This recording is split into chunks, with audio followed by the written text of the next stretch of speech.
right, guys, we had an interesting experience at Queen. So another week, another interesting story for you guys. This one is a little more exciting, and we have some footage for you guys too as well. So we took the drive all the way to Queen's University in Kingston, and at first touch, it looked like probably about as liberal as you could get a university to be. Maybe not quite U of T liberal, but pretty liberal.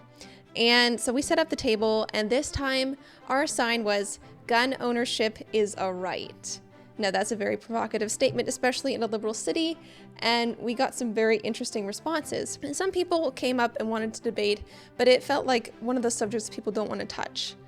So we had a couple conversations, and then a young man came up and said he was from the Queen's Journal, and he wanted to do a piece on us. And he asked me a bunch of questions, and it seemed to go well. I didn't really think too much of it, but he stuck around. This young journalist stuck around and actually gathered a couple friends, including a photographer, and they kind of stuck around in the vicinity of us. But our team was kind of watching them and wondering what was going on, and then things started to get interesting. We had a couple groups of rather provoked people on either side of us, not on camera, and who are obviously provoked and triggered by the sign that I had. So one young gentleman came along, and the conversation really wasn't going that well, but he stuck around for a little bit, and things were it was a more interesting conversation. And then another young gentleman came along, and he seemed fairly triggered and not exactly calm when he came up. And he asked for his likeness to not be posted, so out of respect we have blurred his face and changed his voice, so this man is unrecognizable. But what he said was so interesting that we have to share it, and so let's watch what happens. This whole interaction is quite interesting. Thank you. You're doing a Charlie Kirk thing, obviously. Or a Steven Crowder thing. Or a Steven Crowder thing. Cool. Do you agree with both of their positions on largely? Not Steven Crowder. Not Steven Crowder? You agree with Charlie Kirk then on all of his positions? On most of them. Most of his positions? Which ones do you disagree with? Specifically. Well, we share the same faith. So you're an evangelical Christian who thinks that the rapture will come. How do you feel about that? The rapture didn't come the other day. Thoughts? See, to say that a prophecy hasn't come true doesn't mean that it won't come true. I'm not saying it won't, but it didn't. Your thoughts? Okay, there is obviously a logical fallacy here when he says that, oh, the rapture didn't happen yesterday, therefore it won't happen. I mean, if you didn't die yesterday, are you going to say that you never will die? Obviously not. So there's obviously a logical fallacy here, and there are so many prophecies that have been fulfilled in the Bible. Like, it's hundreds and hundreds. Like, one number I've heard tossed around is 900 prophecies that have been fulfilled, which gives me extreme faith to know that the prophecies that are there waiting to be fulfilled probably will be. Anyway, let's continue. Still coming. Every other prophecy when it said that it would come to pass, it has come to pass. So I have an incredible amount of faith to say that will come to pass. Great. So you don't agree with all of Charlie Kirk's positions. You share the same faith. I think that's great. Which ones specifically? What about the explicit and violent racism and all of the incredible homophobia and transphobia that he expunged for his entire career? I wouldn't say he was violently racist at all. In fact, I would say so. He has an entire subsection of his Turning Point USA dedicated to helping people of color. That can be true. However, throughout his entire career, he's made very aggressive statements that are anti-people of color. You can look it up. I'm sure you know it, considering your association with the organization you're with, and the fact that you're doing this. So basically my point is that you agree with most of Charlie Kirk's points, but you're unwilling to be specific. So I'm going to assume you agree with everything. That makes me think that you are a fascist. Thoughts? That is an incredibly accusatory statement. I agree. So I don't think, and I'll be very bold in this, he was not anti-black, anti-women, anti-trans like people say. And you'd be willing to go on the record, I know you won't give me your name so we can't find you on the internet, which is fair. I won't give you mine either, but you'd be willing to go on the record and say that he's not anti-black, he's not anti-trans, he's none of those things. Yeah. And then if I were to pull up all of the clips from his shows that prove that he has said these things, what would you say to that? I would say that I've already watched them. Okay.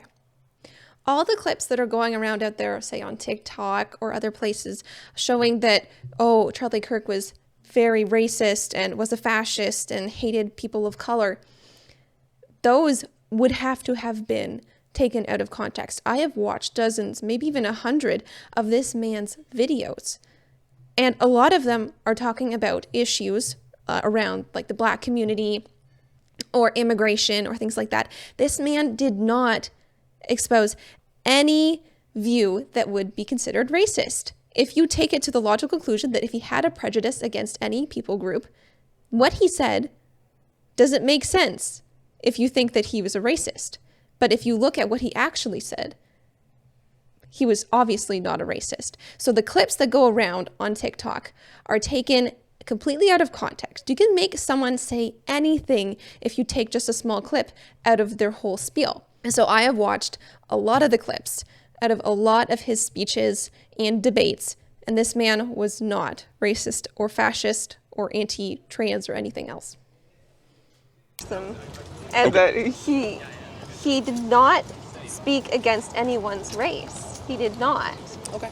He made judgments about their choices. And certain groups of people make bad choices more often than other people do. Right, so you're doing the classic statistical racism. You really have your sort of right-wing talking points down, and I really got to respect you for that. I think it's just well done. What a compliment. I'm sorry, I just have to stop there. That was a real compliment. Thank you, whoever you are. Why are you asking this particular question in Canada, of all places? Because we don't talk about guns publicly. And I think talk we about should. guns relatively publicly. Justin Trudeau made several policy changes while he was in office, and each one of those sparked a pretty lively debate. But on the street, the young people don't seem to talk about it. And I think we should have, if we say that we have problems with hate or racism or anything else, I think the solution is more conversation, not less. Because then we can expose these ideas. In honest public debate, the bad and the good ideas can come and clash together, and we can actually compare them and see which one's actually more truthful. Okay, That's why I'm here. fair enough.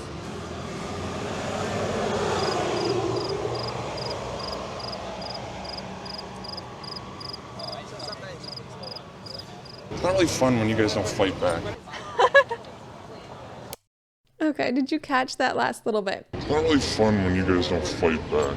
So this young man's purpose in coming up was actually to create an argument and a scene. Which confirms my theory that he was sent by the paparazzi to cause a scene, because someone at this point had called the campus police on us. And they were just waiting for them to show up. I know that it was either this young gentleman or someone else in the group that had had contact with the Queen's Journal paparazzi. I know that they knew that the police were coming.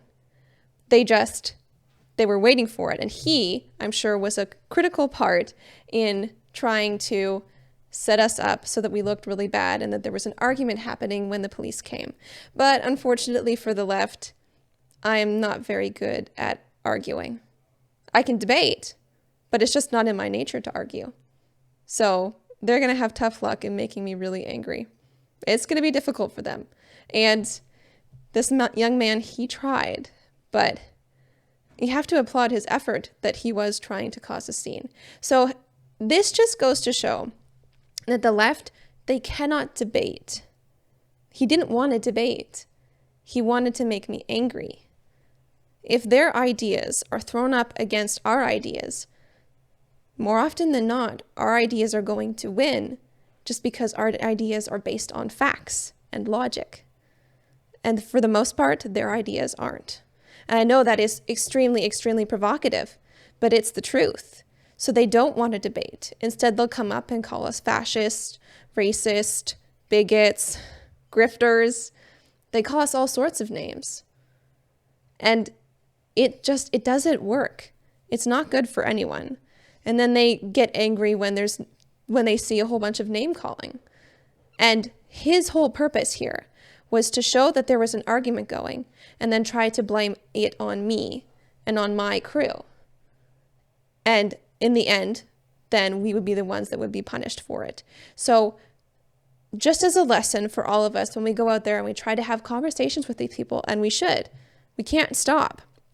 And just as a lesson, it doesn't work to fight back because they're going to try and set us up and get us arrested.